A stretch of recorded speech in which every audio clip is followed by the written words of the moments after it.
Adamu, you do not believe that the response was too harsh. Is that correct? The response is not too harsh at all. In fact, to the best of my knowledge, I think to be fair to the government, this issue has been lingering for a while. You know that if you are following through, I was one of the person that sued Jack Dorsey. In fact, I sued him in Nigeria and also because of the way they allow their platform to be able to propagate fake news. And you know, this is a global issue where you have something that is not right and then being allowed to propagate on a platform.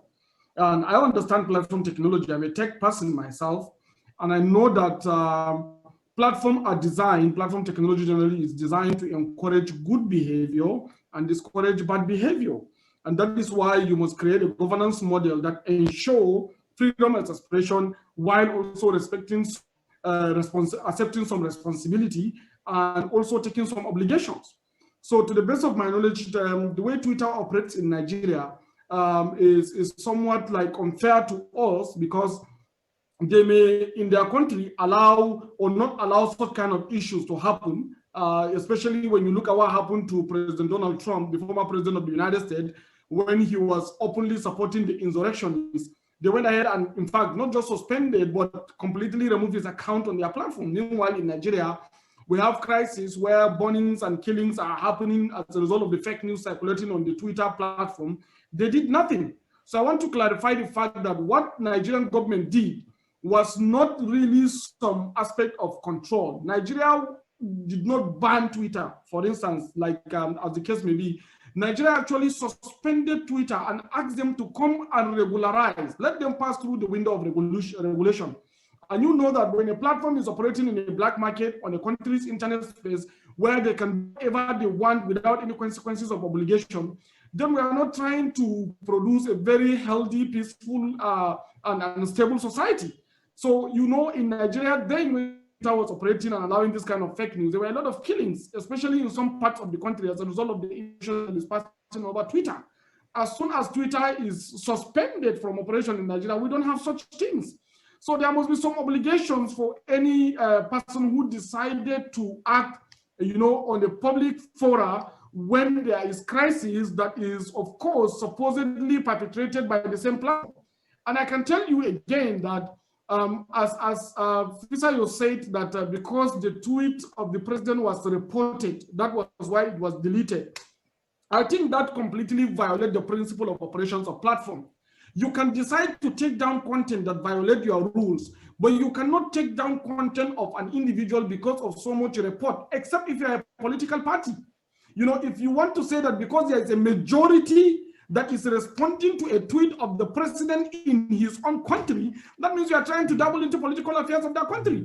So that is completely wrong. That is out of order. And that is why I 100% support the banning, the suspension of Twitter operations in Nigeria, pending when they regularize and pending when they were willing to take responsibility or also pay some obligations. They need to hire local labor in Nigeria. They need to have an office location in Nigeria. They need to be able to pay tax to Nigerian government. So when they become the principal stakeholders of the Nigerian project, I believe they will be able to do the right thing. Adamu, do you believe that Twitter has actually harmed their own credibility in the way that they seem to selectively choose what speech to allow and what speech to not allow?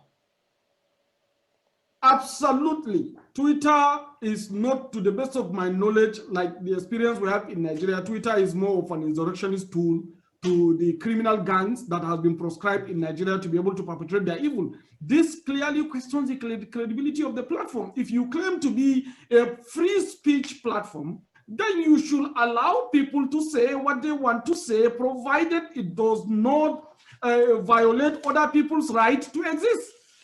But the situation whereby you call yourself a free speech an engine, and then you choose to allow what you want to see and disallow what you don't want to see, it seems to me that you are more of a political platform than actually a business.